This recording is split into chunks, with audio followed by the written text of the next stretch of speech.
I'm excited to share with you a little bit about a coaching cycle that I just completed with a teacher in one of my buildings.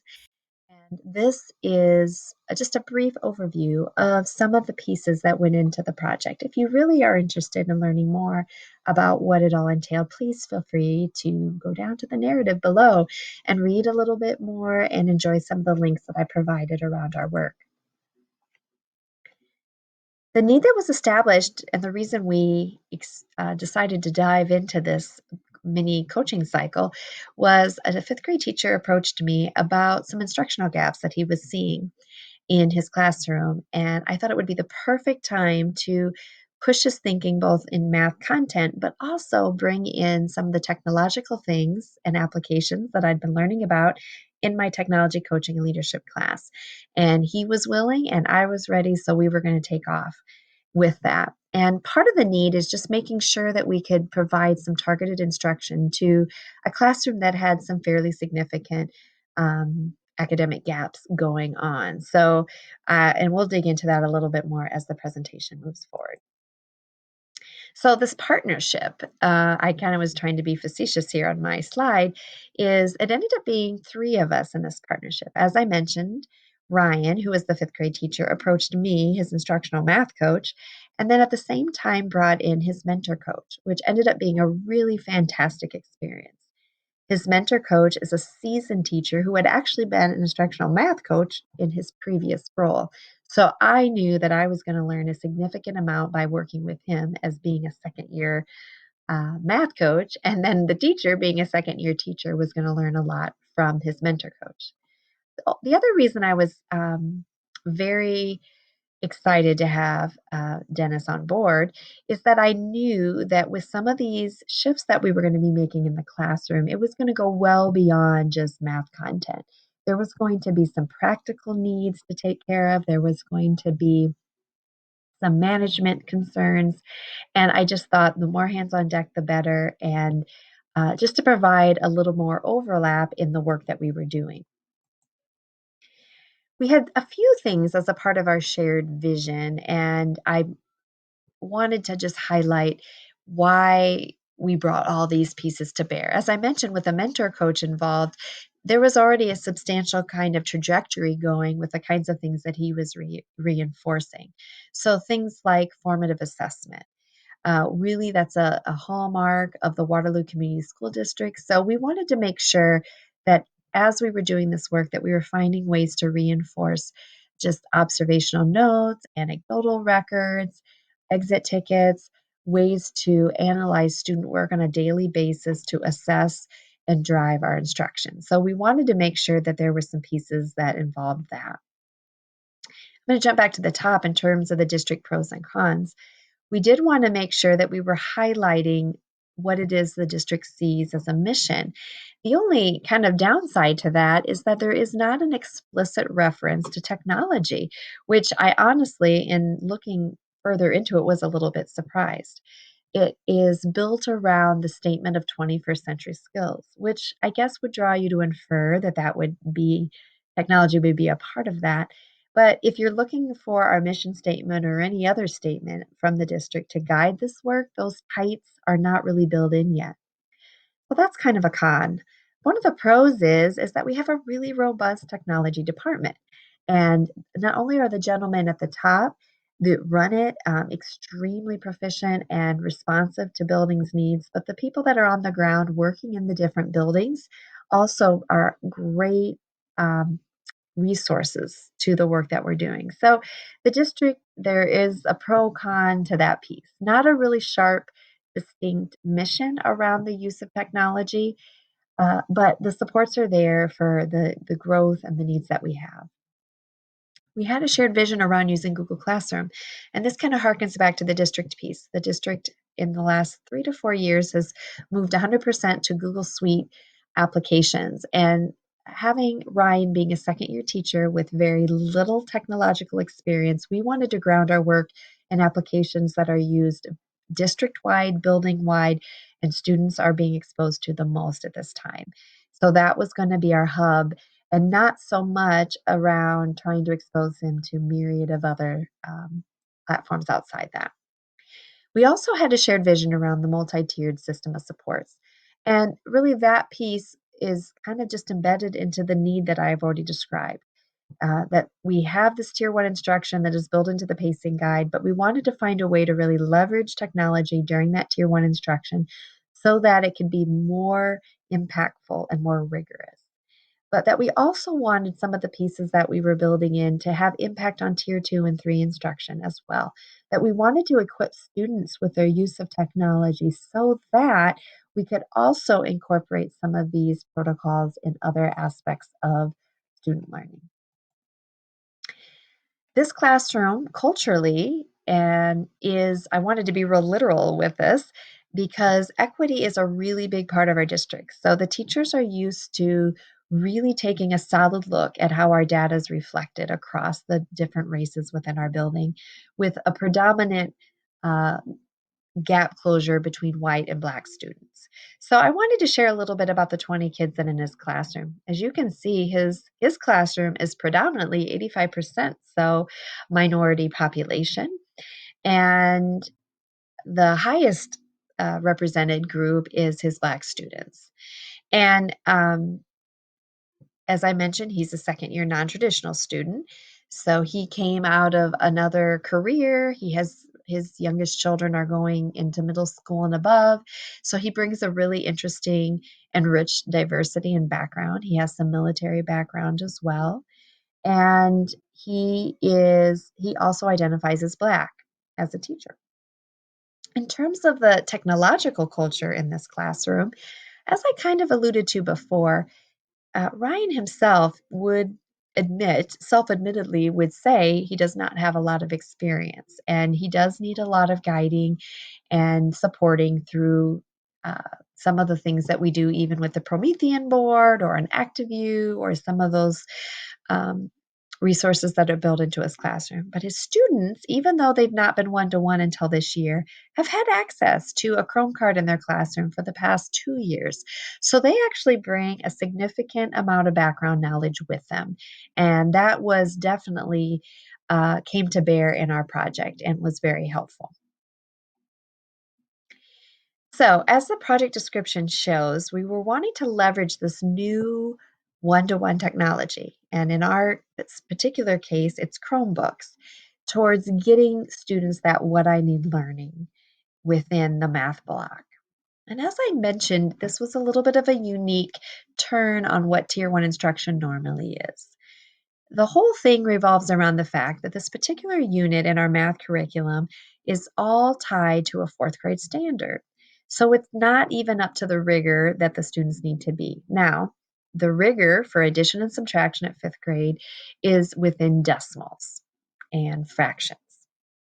This unit was on whole numbers. So we thought it was the perfect time to employ some technological pieces to help make some differentiation happen, maybe close some of that gap that we were talking about on the last slide, and then also start to equip students with some more problem solving and independent work ethic that we can use across all content areas in the day.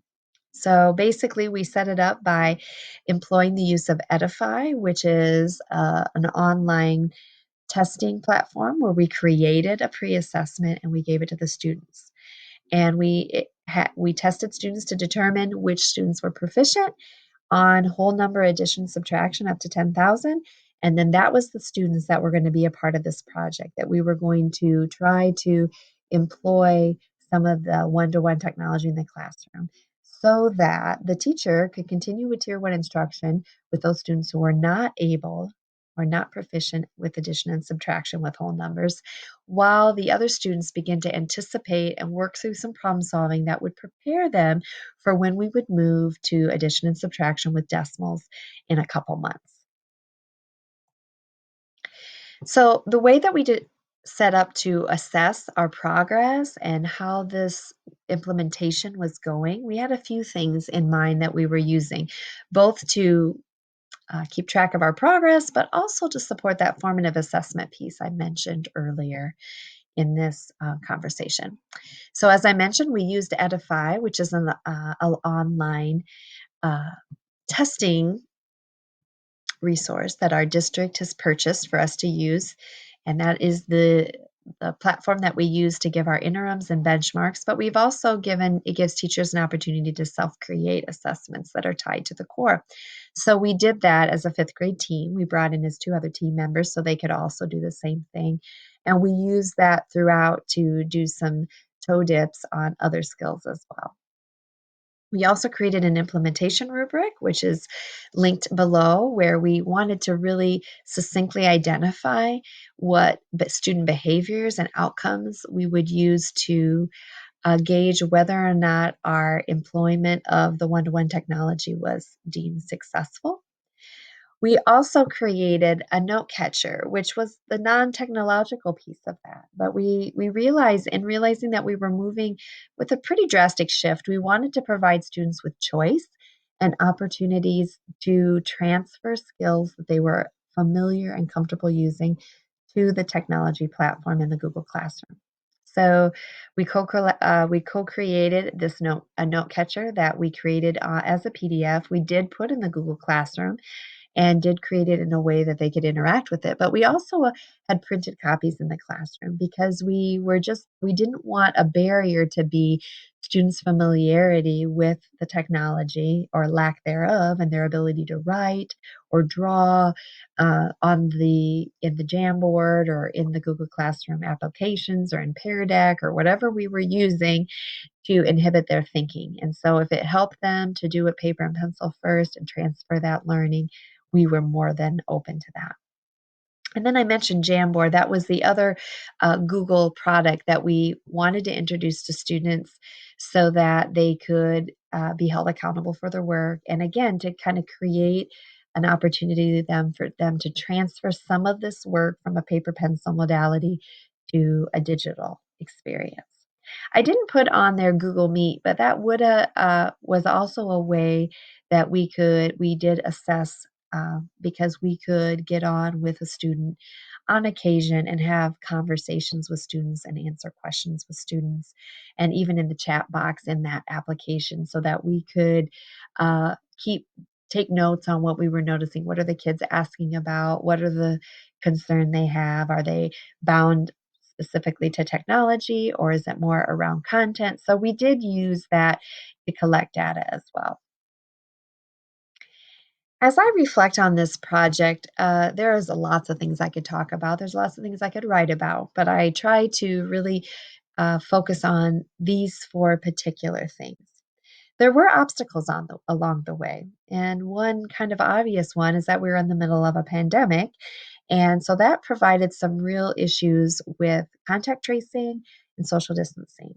As a instructional coach across 3 buildings, I am limited greatly to where I can be, when I can be somewhere, and how long I can be there. So some of these coaching cycles have really got stretched, and this was definitely no exception. Fortunately, there was 2 coaches involved, so we could kind of tag team. But I definitely think that that inhibited some of the work moving forward, particularly when it came to Ryan.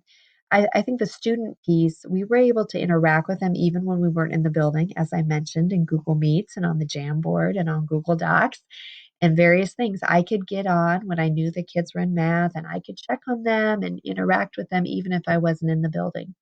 That was much more difficult with Ryan. He did not have the same amount of free or extra time in his day for us to collaborate and to reflect. So I think that that was definitely an obstacle. And moving forward, would want to think about how we orchestrated some of those events, even the things that are outside of our control, to help him be more successful in gaining traction in his own personal learning around the use of the Google applications. The technology piece was super exciting to do with and for the kids. It was really interesting to employ it in this way. Up to this point, I've done a lot of modeling and teaching teachers how to use a lot of these as adult learners, but not so much with students. So to see them interacting with the Google platforms that we did, whether it was talking in a Google Meet, whether it was working on the Jamboard, we tried to Padlet at one time. That wasn't super successful, so you'll have to um, read about that. I just think that we're seeing what the power of the one-to-one is, and we were able to really highlight for Ryan how just having a Chromebook at the student's desk for them to access isn't enough. In fact, the effect size of that is around 0.13, I believe. It's really quite low. It needs to be interactive. It needs to be involve formative assessment. It needs to involve accountability and really specific targeted feedback. There's a lot of components, and to make the technology work for us in the way that we need it to really enhance student learning. As I kind of mentioned, it was really good as well for me to engage in some student learning versus that adult learning piece. As I mentioned, I've spent the last several months working really hard helping instruct teachers on the use of these platforms. So to be brought in and to be able to work with students and to see the way that they respond to learning and the challenges that technology brings was really eye-opening and helpful. And I can take that learning back as I coach other teachers. It was awesome. And I'd also would say one of the challenges with this was also really keeping focus on the student-centered outcomes. And so often working with teachers on projects like that, yeah, they really are, it's not like they don't care about student outcomes, but often there can be really overly concerned about themselves and what we're seeing about them and how they're growing. And although that's important to me, I want all the work that we're doing to be centered around what the outcomes that the things that we're implementing and the way that we're changing up things, how it impacts students. And I think that's the most important thing. And is this enhancing their learning, or are we doing it because we find it novel and interesting? So it was really good to engage in those kind of conversations with Ryan. And moving forward, I would say in this cycle, being as short as it was, we didn't see incredibly strong student centered outcomes that grew and gaps were filled. I think it's a little early in the process, both in his learning and his opportunity and his students' learning, but we definitely set a foundation that's going to allow him, if he continues to utilize this type of format when applicable, and not just in math, but in literacy as well, that there's some real potential to be having a lot of students engaging in tasks and experiences that are much closer to their uh, frustration and to the point of pushing them and the rigor that's important as applies to the standard and just a lot of exciting things that could happen. And I'm excited to be a part of that. And I'm excited that I was able to at least have a toe dip in this experience. And I know that it's going to push me to want to explore this kind of work with other teachers in the future. So there it is, a brief wrap up, or not so brief when Sarah Klein's talking. I just talked to myself about myself in third person. That's not cool. Anyway, great to have you listen in, and I hope that you enjoy some of my thoughts below. And I would love to hear back from anyone who is engaged in this kind of work as well, so that we can share in our conquests and in our struggles together to impact student learning through technology. Thanks.